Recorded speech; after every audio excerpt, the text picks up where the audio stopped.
ایک حدیث میں ہے جو ہمیں یہ سمجھاتی ہے کہ ہمیں عبادت کل پر نہیں چھوڑنا چاہیے۔ نبی کریم صلی اللہ تعالیٰ علیہ وسلم نے فرمایا، آج کا کام کرو کل کا کیا پتہ، بخاری شریف۔ اس حدیث کا مطلب یہ ہے کہ ہمیں اپنے اعمال کو کل پر نہیں چھوڑنا چاہیے۔ زندگی کبھی بھی ختم ہو سکتی ہے، اسی لیے ہمیں ہر دن اپنے اعمال کو بہتر بنانے کی کوشش کرنی چاہیے۔ کئی بار ہم سوچتے ہیں کہ ہمارے پاس وقت ہے، لیکن وقت کا کوئی پتہ نہیں ہوتا، اس لیے ہمیں ہر دن عبادت اور نیک عمل کرنے کی کوشش کرنی چاہیے۔ اگر ہم آج کو بہتر بنا لیں گے تو کل بھی بہتر ہوگا۔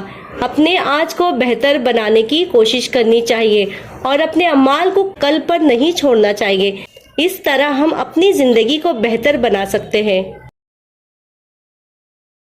رمضان میں عبادت اور نیک عمل کرنا ضروری ہے، لیکن یہ سب چیز رمضان کے بعد بھی جاری رہنی چاہیے۔ رسول اللہ صلی اللہ تعالیٰ علیہ وسلم نے فرمایا کہ آپ لوگوں کو رمضان کے مہینے میں عبادت کرنے کی عادت ڈال لینی چاہیے تاکہ آپ کو اس مہینے کے بعد بھی اس کی عادت جاری رکھ سکے۔ اس کا مطلب یہ ہے کہ رمضان کے بعد بھی ہمیں اپنی عبادت اور نیک عمل کو جاری رکھنا چاہیے۔ رمضان ہمیں اپنے آپ کو ایک بہترین بنانے کا موقع دیتا ہے اور اس عادت کو پورے سال بھر اپنانا، عبادت اور نیک عمل کرنا ہمیشہ کرتے رہنا چاہیے تاکہ ہم اپنی زندگی کو بہترین بنا سکیں۔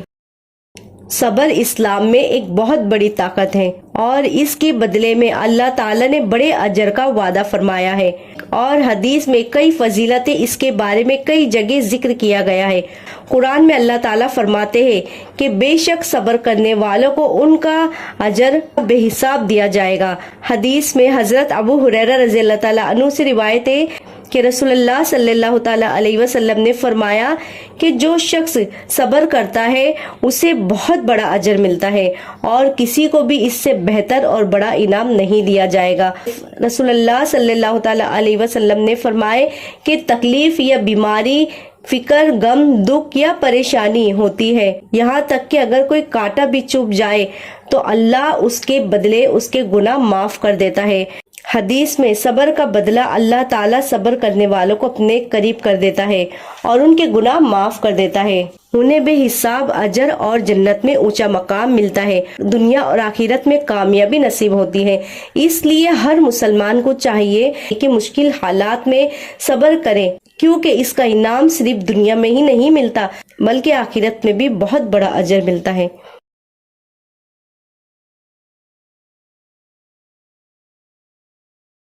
اللہ تعالیٰ کی محبت اور رحمت اپنے بندوں پر۔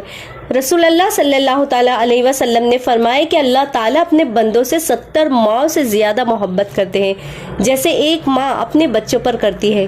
اس حدیث سے یہ ثابت ہوتا ہے کہ اللہ تعالیٰ کی محبت اور رحمت انسان کی سمجھ سے باہر ہے۔ اللہ ہمیشہ اپنے بندوں کی بھلائی چاہتا ہے اور اس کی مدد کرتا ہے۔ جب انسان کو یہ پتہ چلتا ہے کہ اللہ اسے کتنی محبت کرتا ہے تو اس کا ایمان مضبوط ہو جاتا ہے اور وہ اپنی زندگی میں اللہ کے قریب آ جاتا ہے۔ اسی لیے جب بھی آپ کو کوئی پریشانی ہو، کوئی مشکل ہو، تو ہمیشہ یہ کبھی نہیں سوچنا ہے کہ اللہ مجھ سے دور ہے۔ اللہ ہمیشہ آپ کے ساتھ ہے اور اللہ آپ کو دیکھ رہا ہے، آپ کبھی اکیلے نہیں ہیں۔ رمضان کے مہینے میں قرآن کا ترجمے کے ساتھ پڑھنا بہت افضل ہے۔ اس وقت قرآن کی تلاوت اور سمجھنا دونوں ہی عبادت کا حصہ ہے۔ حدیث میں آیا ہے کہ رسول اللہ صلی اللہ تعالیٰ علیہ وسلم نے فرمایا کہ قرآن پڑھنے والوں کو بہت بڑا اجر ملے گا۔ رمضان کے مہینے میں قرآن کی تلاوت اور سمجھنا انسان کو نہ صرف روحانی سکون دیتا ہے بلکہ اس سے زندگی میں عمل کرنے کی راہ بھی ملتی ہے۔ اللہ آپ کو اس عبادت میں کامیابی دے۔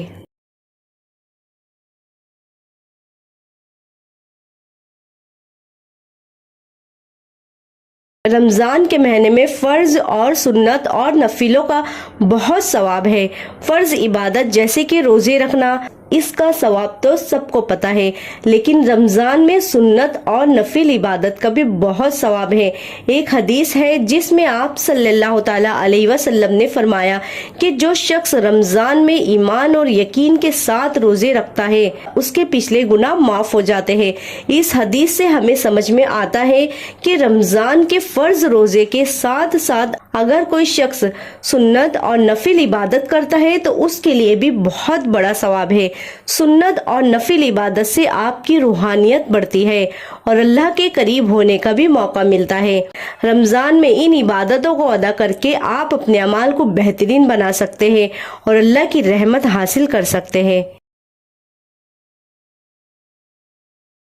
رمضان میں عبادت اور نیک عمل کرنا ضروری ہے، لیکن یہ سب چیز رمضان کے بعد بھی جاری رہنی چاہیے۔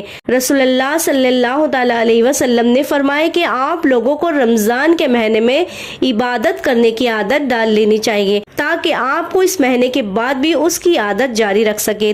اس کا مطلب یہ ہے کہ رمضان کے بعد بھی ہمیں اپنی عبادت اور نیک عمل کو جاری رکھنا چاہیے۔ رمضان ہمیں اپنے آپ کو ایک بہترین بنانے کا موقع دیتا ہے اور اس عادت کو پورے سال بھر اپنانا، عبادت اور نیک عمل کرنا ہمیشہ کرتے رہنا چاہیے تاکہ ہم اپنی زندگی کو بہترین بنا سکیں۔ روزہ رکھنے سے آخرت میں بہت سارے فائدے ہیں۔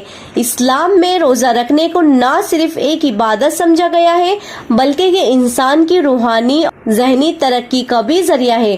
روزہ رکھنے کے کچھ فائدے: یہ تقوی اور ایمان میں اضافہ بڑھا دیتا ہے جو اللہ کے قریب ہونے کا ذریعہ ہے۔ یہ انسان کو برائیوں سے بچاتا ہے اور اچھائیوں کی طرف لاتا ہے۔ روزہ رکھنے والا اپنے منہ اور اعمال پر قابو پاتا ہے جو اسے برے کاموں سے بچاتا ہے اور اچھے عمل کی طرف لاتا ہے۔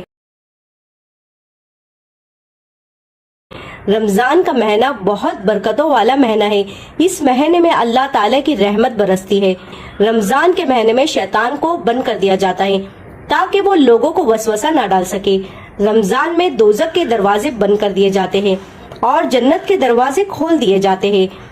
جس نے بھی یقین اور ایمان کے ساتھ روزے رکھے کہ اللہ انہیں اجر دے گا تو اللہ ان کے پچھلے تمام گناہ معاف کر دیتا ہے، چاہے وہ گناہ صغیرہ ہو، کبیرہ نہیں۔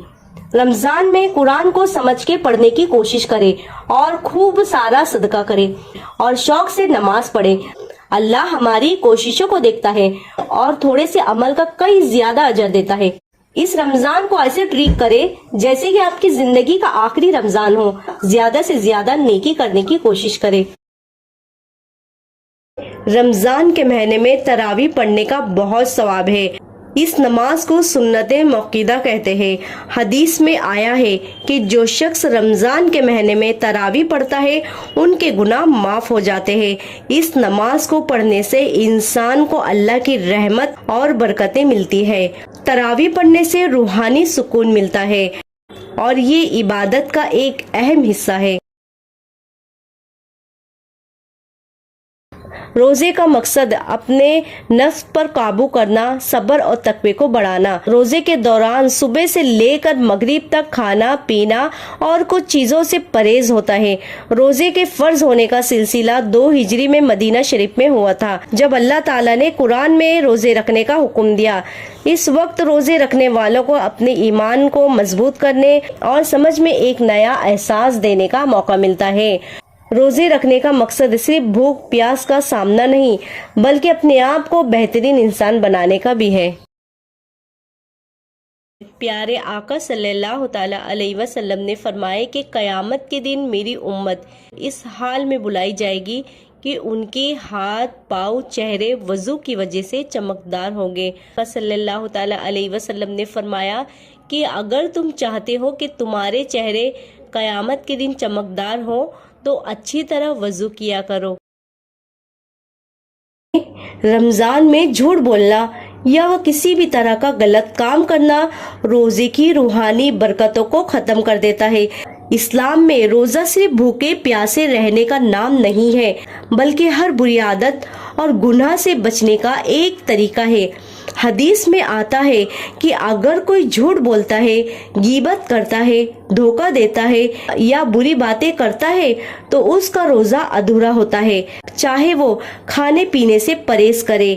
پیارے آقا صلی اللہ تعالی علیہ وسلم نے فرمایا کہ جو جھوٹ بولنا اور برے کام کرنا نہیں چھوڑے تو اللہ کو اس کے بھوک اور پیاس کی کوئی ضرورت نہیں۔ اسی لیے رمضان میں خاص طور پر سچائی اور اچھے اخلاص کا خیال رکھنا چاہیے تاکہ روزے کا پورا ثواب ملے۔ حضرت علی رضی اللہ تعالیٰ عنہ سے روایت ہے کہ نبی کریم صلی اللہ تعالیٰ علیہ وسلم نے فرمایا، جب بندہ مسواک کر کے نماز کے لیے کھڑے ہوتا ہے تو فرشتہ اس کے پیچھے کھڑے ہو جاتا ہے اور اس کی تلاوت خوب دھیان سے سنتا ہے، پھر اس کے بہت قریب آ جاتا ہے، یہاں تک کہ اس کا منہ اپنے منہ پر رکھ دیتا ہے۔ قرآن کریم کا جو بھی لفظ اس کے منہ سے نکلتا ہے سیدھا فرشتے کے پیٹ میں پہنچتا ہے اور اسی طرح یہ فرشتوں کا محبوب بن جاتا ہے۔ ہمارے نبی پاک صلی اللہ تعالیٰ علیہ وسلم نے فرمایا، تم قرآن کریم کی تلاوت کے لیے اپنا منہ صاف ستھرا رکھو، یعنی مسواک کا اہتمام کرو۔